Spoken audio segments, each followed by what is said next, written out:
To find recordings if your student misses a class connect. So what you're going to do is go into the student's schedule from the student homepage and look for the date that your student missed class. So here I'm on February 21st, and if I go to the event side, which are the live classes, and just click on one of them, it's going to tell me whether or not there's a recording.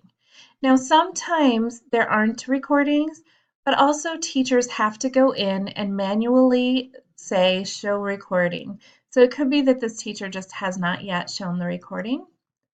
We go to Math 8, that one doesn't have it either. So I'm going to go down, click on down the list. Now this one, this health class, does have a recording. So your student would be able to click on that recording link and view the recording.